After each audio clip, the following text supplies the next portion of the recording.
Hey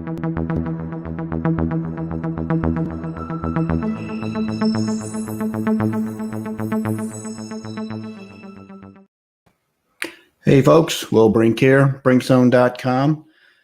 Topic I want to cover today is one of interest to a lot of people, which is a case study of a really impressive rebound. Somebody I knew, sort of worked with, who had extremely low testosterone, was a young, healthy guy, and was able to rebound to some really impressive numbers. So his is a particularly impressive and interesting story. So let's get into that briefly. So what's a case study? First, we've got to outline case studies. So case studies are, as it sounds, an examination of a case, one person. Sometimes you can have case studies, plural, 3, 4, 5, whatever, but they're sort of the lowest rung on, as far as science is concerned, as far as what goes into a journal, or, something that medical doctors and scientists will look to as far as validity. But that doesn't make them useless. I mean, case studies, a lot of times what happens, say something, new disease or drug or something, what will happen is case studies will start to show up in journals as case studies. ER docs or whatever will write up a case study, and then if they start to show up, they will tend to sort of maybe be the early indicators of trouble, of diseases, of whatever. And, even when COVID came out, I mean, early on, I think in the Chinese journals, some case studies of young people that came in and presented with XYZ and, got really sick. HIV, AIDS, when those came in, case studies. Poisons, drugs. So case studies are really low man on the totem pole in terms of validity, but they are not useless. So just to give you the background of a case study.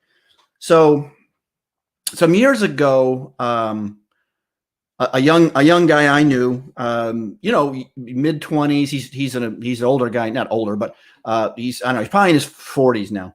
But so young man that I knew, I would see him in the gym, in great condition, lean, really strong.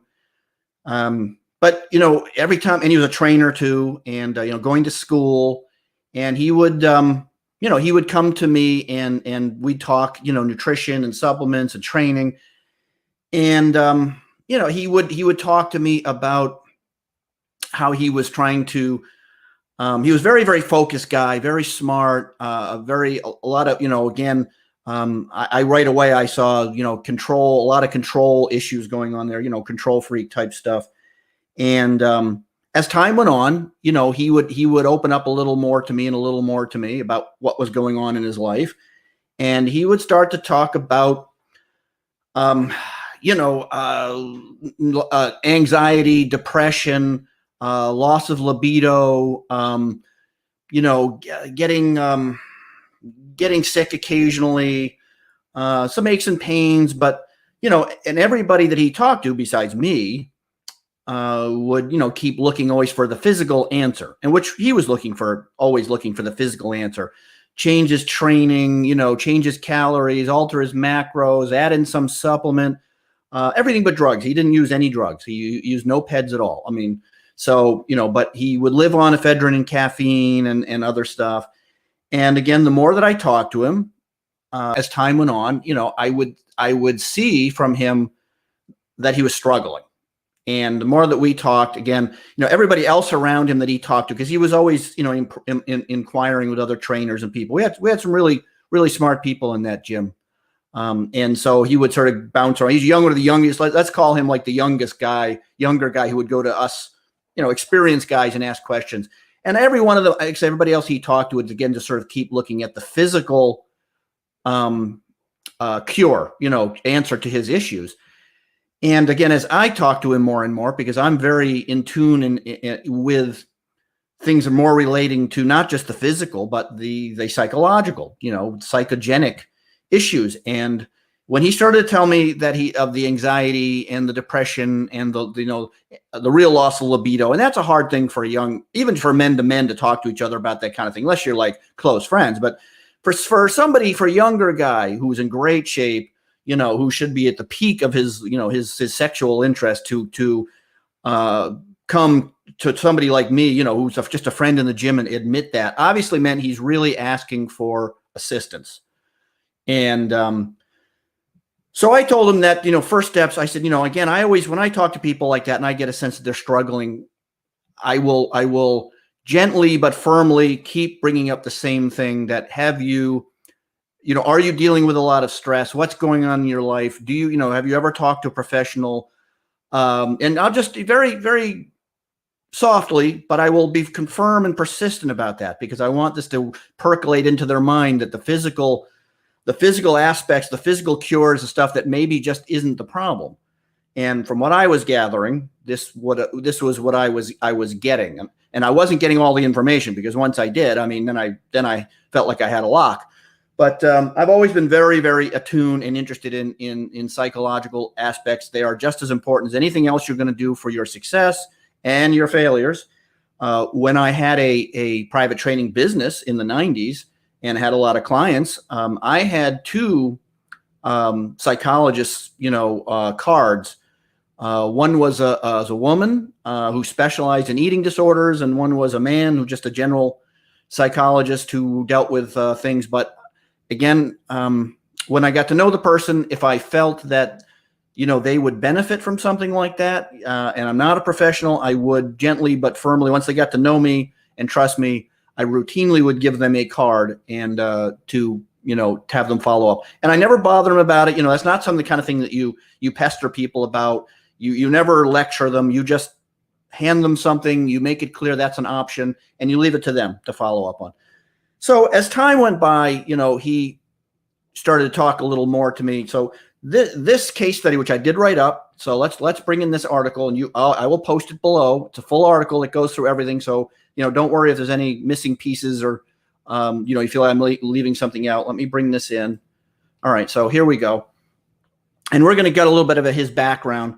So after I did recommend, sort of put in his mind, at least thinking about and maybe focusing on some of the psychological aspects of what was going on as maybe part of, what he was feeling. Again, he's a young guy, he's strong. Everybody in the gym, is telling me how great he looks. They're asking him for advice. How do you get so lean? He's got clients. That's a tough jump to make for somebody in his position to admit that maybe they need to look somewhere else for the answer. And unless you're kind of already open to that kind of thing, it's a hard leap to make for people. They always want to look for physical answers to what may be either partially or completely, psychogenic stuff. So finally I said, well, look here, what you need to do is you need to go get some blood work. Let's see. First, let's start from your blood panels and let's see what's going on here. So then we can, now the good thing about blood panels, again, he's a smart guy. He's working on his degree in science. Something objective that we can sit down and look at together is going to have a big effect on somebody like that, one way or the other, right? So he goes and gets blood work. I give him a list of what I want him to have looked at, and he brings it in, and he looks really down. When he comes in with this blood work, boy, he looked. I could just tell that something was not right at all about the result. And so we sit down and we look at the table, and I have to say I was blown away by the results of his blood work. So his testosterone was 92 per nanograms per deciliter. I was, now to give you, that doesn't, blow that is the testosterone level of like a teenage girl. Now, if you don't know what that means reference wise, I'll give you just a brief reference. The basic range of testosterone for a young, healthy guy like him. Now there's three big labs, the three like Quest Diagnostics, the three major labs that hospitals stuff use. They have slightly different ranges. But just the basic range is a low of, let's say 250, 240, that's low. to a high of 1,200. It ranges quite a bit, total testosterone. And we're not even getting into things like free testosterone and other numbers. His total was 92. Now, I have never seen a number that low in a, anybody, I have to say, but I've seen, men that were really ill but I've never seen a number that low in a guy his age, looking as good as he did and all that. It explained a lot, but he was crestfallen, understandably. It explained a whole lot, honestly, about his depression and his lack of libido and so forth. So that gave us a really good reference, a place to work from, on an objective number that he could say, okay, I have something, objectively to look at that Will recommended that shows that I am not where I should be. It also shows, of course, that, testosterone levels, though they're important for muscle and all that, a lot of overtrained men have low testosterone, not that low. I mean, that really just blew me away. And that was not even his lowest number, by the way. But I do have, I posted in this article from his lab work, 92. I think he actually hit 90 at one point. So that should give you some indications of where we were starting from. But I have to say that just blew my mind. And he was, like I say, the poor kid. He went and obviously looked up what the ranges were supposed to be. And when he saw he was that low, I thought the poor kid was going to break into tears. And I wouldn't have blamed him, honestly. I at that point, I knew we had a lot of work to do, in this situation. So I'm gonna scroll down a little bit. I gotta change. Let me change screens. Hold on here. So before we get to what we did. So, but first, you can't move forward, especially if there's something. Again, if there's a psychological basis for what's going on, in addition to physical, of course, but the psychological aspect, drives the physical in a lot of respects. So before you move forward is to how to I don't say fix it's the wrong word, but address it. You've got to know what's the background. Where is this stemming from? Nobody just starts from, healthy, well-adjusted type things to end up where he did without background. And so, this is where we had I wanted him to write it down. I wanted him to, sit down and tell me what, really is going on.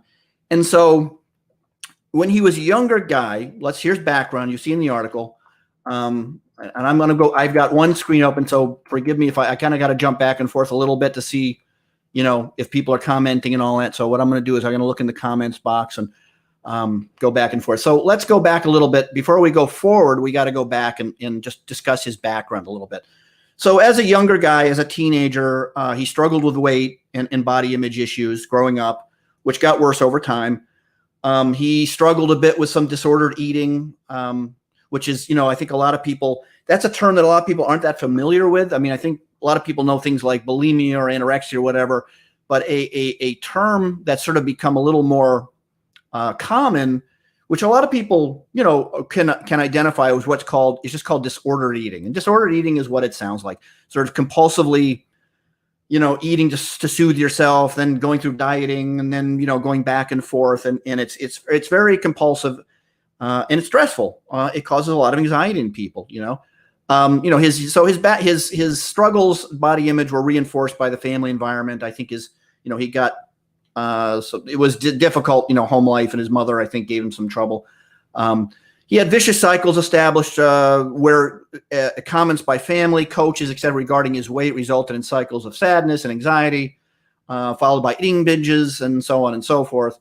So he started dieting. He finally found, he started to get on a diet, which resulted in a lot of attention, from, it wasn't weightlifting or anything, but he was getting attention from, losing weight. And he kind of ended up being like sort of frail and undernourished. And so he started researching weightlifting. He, got into weightlifting and got very focused on, gaining muscle. Then he started to receive a lot of attention from peers and coaches, and he started doing well in like football and getting, improved self-confidence. These are all good things. These aren't negative things, but they can onto themselves, depending on the person, reinforce certain behaviors that don't show themselves externally. Externally, the person is doing well. They're, excelling. They're getting attention. but they can reinforce particular behaviors, which can over time go in a negative direction, which we're getting to. So he's doing his thing. But by the time he gets to college, he's extremely obsessed now with bulking and cutting and weightlifting, which does intensify the body dysmorphia and disordered eating patterns. Gets and in which he sort of hides behind the guise of counting macros in the bodybuilding diets and lifestyle, which again is a true factor. A lot of athletes, especially bodybuilders, underneath the hood of the way they look, can be experiencing a lot of stress, body dysmorphia, and all that. That's a thing, I mean, I'm not a big guy anymore, but in my day, I carried some pretty good muscle. And I mean, I was over 200 pounds at 5'7". And honestly, the biggest I was, I know what bigorexia is. I'm sure any of you, we all kind of bristle at some skinny lab guy, saying, well, you've got body dysmorphia because you take good care of yourself and you lift weights and all that. And I understand it, because when the term came out, I have to admit, I kind of rejected the whole thing myself, because I was like, oh, this skinny nerd is, getting down on people who just, want to lift weights and eat good diets and all that. But, end of the day, as I've gotten older, and I think any of you out there will admit that bigorexia is a thing and body dysmorphia is a thing. It's still, hey, it's relative, or it's in perspective. Is it healthier than sitting on the couch smoking cigarettes and eating yo-yos? Yeah, of course it is. But it doesn't mean it's, it may be physically healthy, but psychologically, again, depending on the person, it can be stressful. So, and again, different people, it can manifest itself in very negative ways. And we'll, now that, remember, we're talking about now a guy who's got a total testosterone of 92. So obviously this has manifested itself badly. So, he's kind of got, so he's in the college thing, and he's, I do identify with that a bit. Because again, when I was in college, I was very obsessed and very focused also on the gym thing. But I did test my testosterone and other things, and it was good. But my life was very narrow. And that was sort of, for me, as I got older, I realized that I wanted, even if it meant missing a meal, even if it meant missing a workout, whatever it took, I wanted a wider life. I wanted more experiences. And if that took away from these other things, that was, something I was willing to, a price I was willing to pay. So for him, from extremely stressful life events followed. His brother died. He had the death of a friend, a lot of school-related stress. He broke up with a girlfriend of a while. He was working multiple jobs to pay for school. He's studying for his GREs. And lo and behold, he gets a major back injury. Now, now we have to go back a little bit to the psychogenic discussion here. The back injury came as absolutely no surprise to me at the time. And if you have read and looked at work by people like Dr. Sarno, John Sarno, when he told me this was of no surprise. I knew something was going to give on this kid. And if you have looked into the work of Dr. John Sarno, who was a back pain specialist who worked at a big hospital, who treated thousands of people for chronic back pain, he concluded over many years in experimentation that most people, almost everybody he treated, but most people, psychogenic related issues were at hand. He wrote a couple of very good books. I would highly recommend that anybody who has chronic back pain. He also covers other chronic stuff, but back pain was kind of his specialty. But if you look into Dr. Sarno, John Sarno, and he goes into great depth about that. And I'm not gonna get too heavy into that. But just FYI, I was not surprised in the least by this quote unquote back injury. And so again, once I talked to him about that, I think it really hit home that it still didn't quite totally penetrate with him that what was going on in his life was not just a physical, but it checked off one more box. And I'm pretty patient that way. Every time he came to me, I was the only one, he told me later on, I was the only one that didn't start talking about altering workouts and changing diets and all that. I was the only one that kept hitting the same spot under that same soft spot that he didn't really want to talk about, which was what's going on in your life. What are your stress levels like? What are you doing for your mental health? So after all this, things then for him went, as he said, from bad to worse. This is when he started to really hit, this is when he really started to hit bottom. So bad to worse. He goes on a new diet. He drops from 15% to about 8 or 9. He's lifting 4 times a week, 2 times a week of cardio. He's doing yohimbine. He's doing caffeine. He starts getting injured. He's feeling, fatigued and overstressed. So what does he do? He increases his training volume to 4 times a week and 6 times a week for cardio. And now he's binging overset. He's doing refeeds. He's following different diet recommendations. So he writes, hopefully you can see, starving and binging more until going back to sleep, can barely sleep or function, relying on a lot of stimulants and nootropics all day long to keep going, can't fall asleep, can't stay asleep. Realize the sex drive is no longer existent and haven't desired a woman in a long time. This is terrifying, and no matter what I try, sex drive is gone. Sleep is wrecked, anxious and stressed all the time. So I decided to stop dieting and go to a doctor. Okay, so this is like rock bottom now. This is when, again, we're talking, he goes and sees the doc, to make sure there's something really wrong with him. So the aftermath of all this, which is sort of brings us back to the beginning. Let me scroll up here. So the aftermath is he stops dieting altogether and starts going on a maintenance calories. His lab results come back and find 92 per nanograms per deciliter, which, as I said, is like somewhere that of a teenage girl or something in that ballpark. I'm exaggerating, but it's really bad. So the doc, that's so low, the doc suspected a pituitary tumor. And of course, now the poor kid is terrified, so he's got to go get an MRI and look, for a pituitary tumor. He does not have pituitary tumor. So reduces cardio and maintain lifting, start rehabbing their injuries. But in his words, feeling horrible about reduced lifting, losing strength. Everything now is getting worse and terrified to eat more. So he's spiraling badly now. So this is not over. He's still in a bad spot here. So after the state, the pituitary tests come back negative.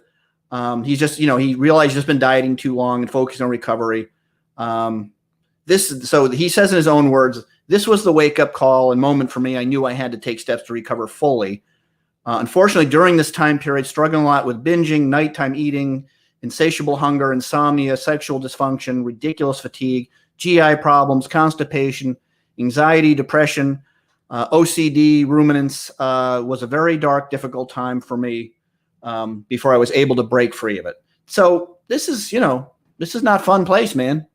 And I've worked with and known other people in this situation, Now, most of them, more women than men, but I think in some respects it's just more women are willing to admit that, and they're more, socially and culturally taught more that eating disorders and stress and can impact them. And I think they're just a little more open-minded about, addressing that kind of thing. And, again, I think I was told later on that he, that consistent voice, that consistent advice that I gave him that was, didn't focus on the physical, because I never thought that the problem for him was physical. I really thought that he had, from what I was hearing, a lot of stuff to address, personally, internally. So now we're in the road to recovery. Okay.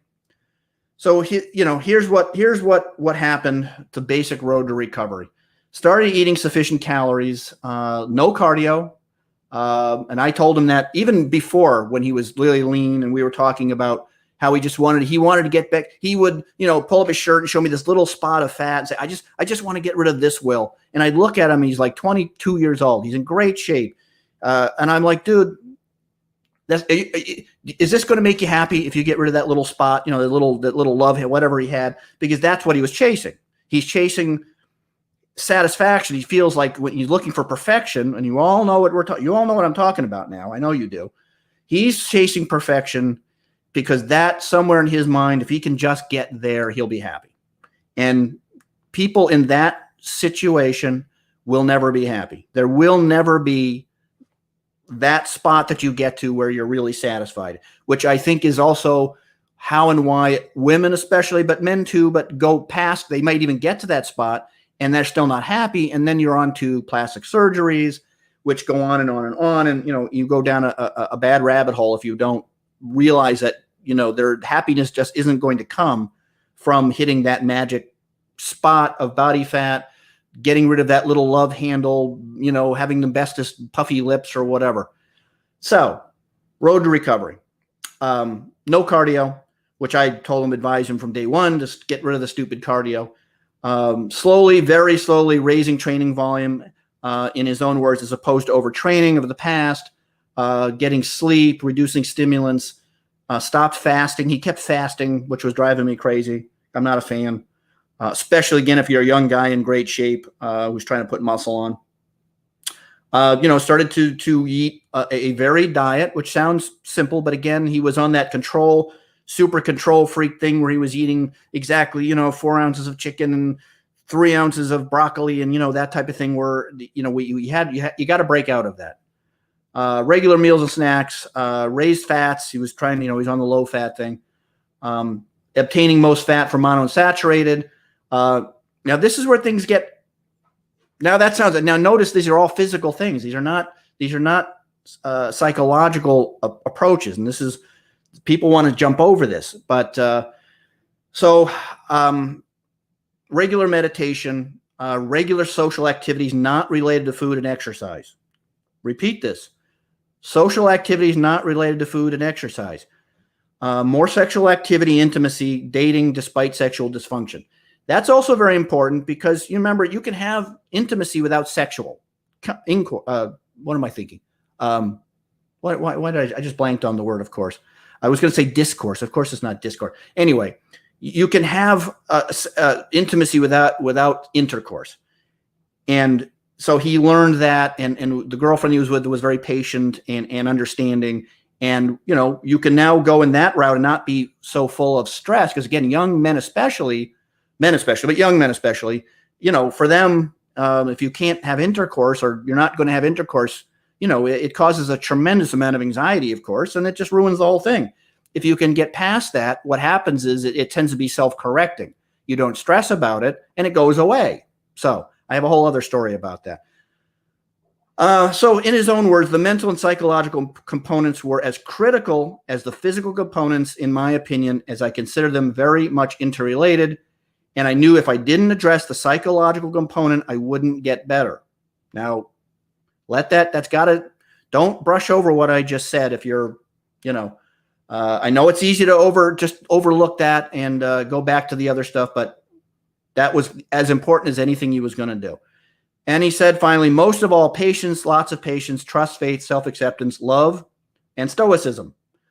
So that was the basic approach. It's not particularly fancy. It's not particularly interesting. There were no he really wanted to do it without any medication, even like Clomid or Nolvadex or HCG, something that might just kind of boost the system, which frankly, I kind of recommended. I thought, with testosterone that low, I thought he was too young to start TRT. But honestly, I thought it would maybe be a value to try some of the other meds that can sort of reboot the HPTA. All right. Any questions before I go forward? Questions, comments? I'm looking at the comment. Steve said, "Thanks, Will."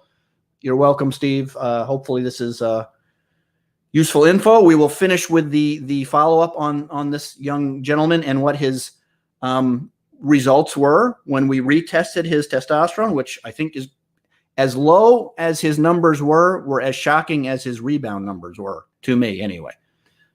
All right.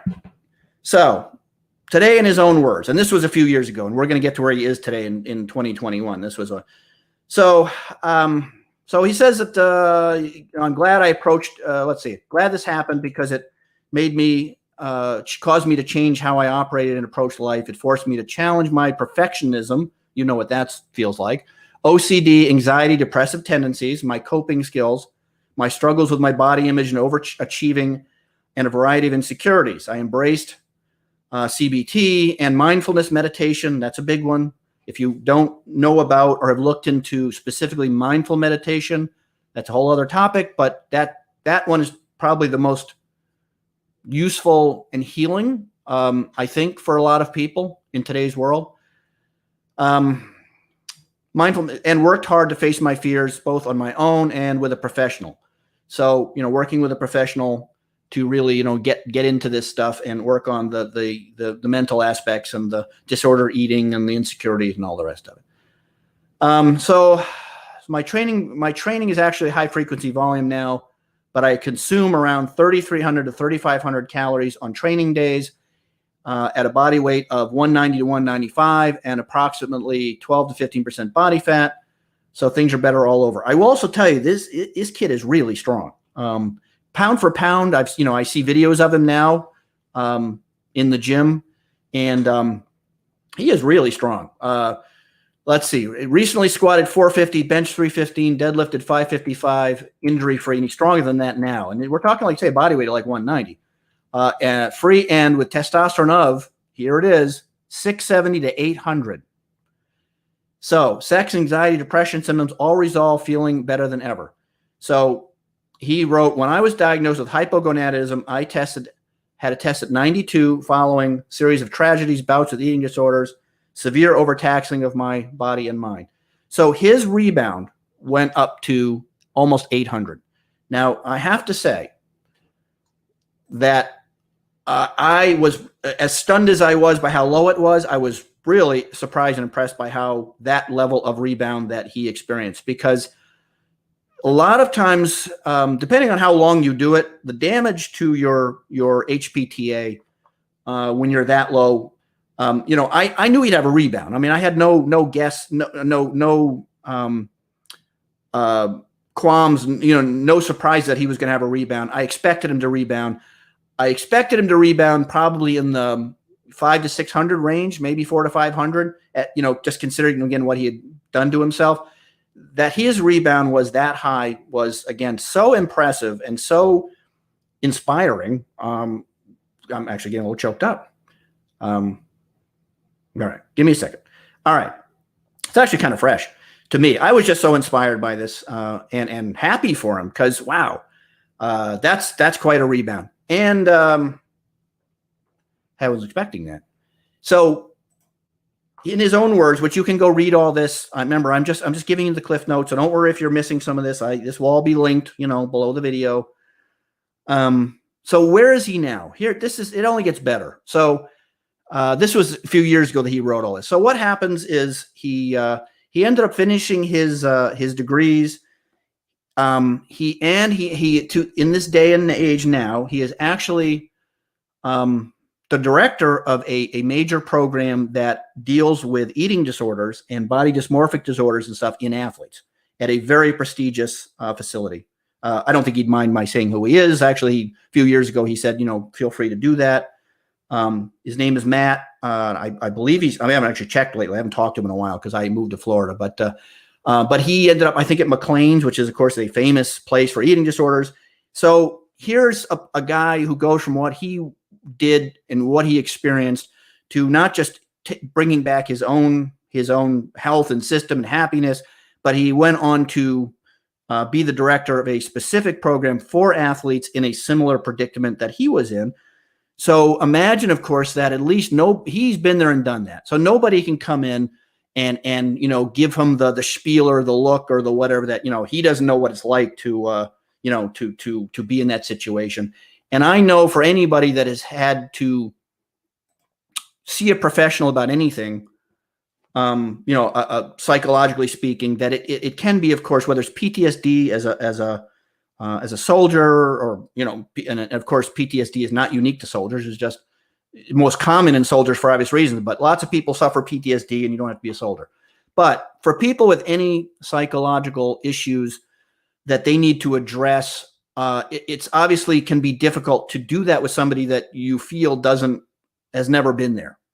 It doesn't mean they can't help you, because they can, but one of the underlying sensations is always is talking to somebody when you don't feel that they understand what that's like, whether it's depression, serious depression, eating disorders, PTSD, whatever it may be. And obviously no one can pull that on him, right?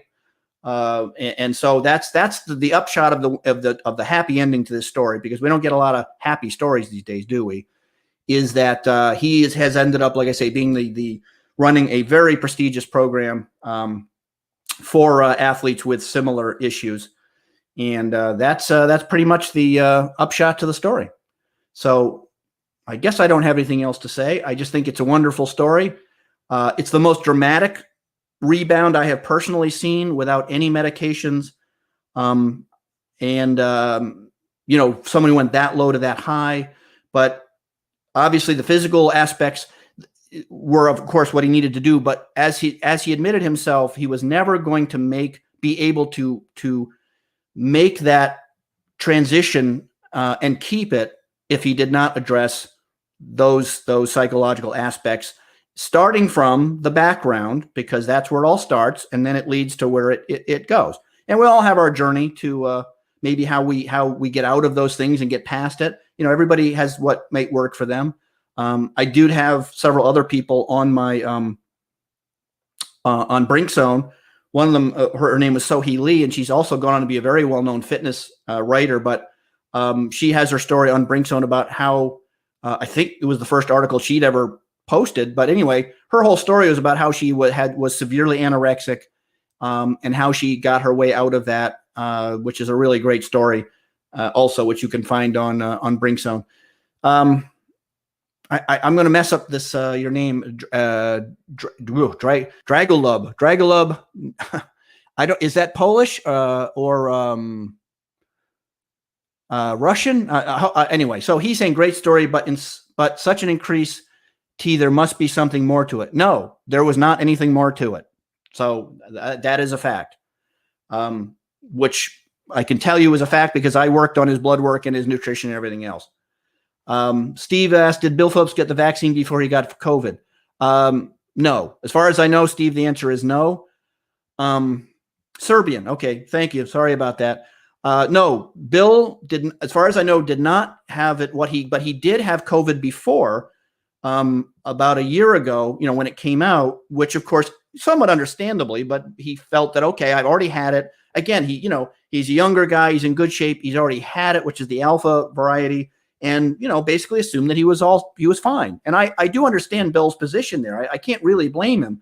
But as you saw, and just to bring anybody up that's watching this that may not be aware, and, Steve, I think I'm going to have to do a whole show on that too at some point. Maybe even it'd be great to have Bill on the show, but I don't, he's obviously got a long way to deal.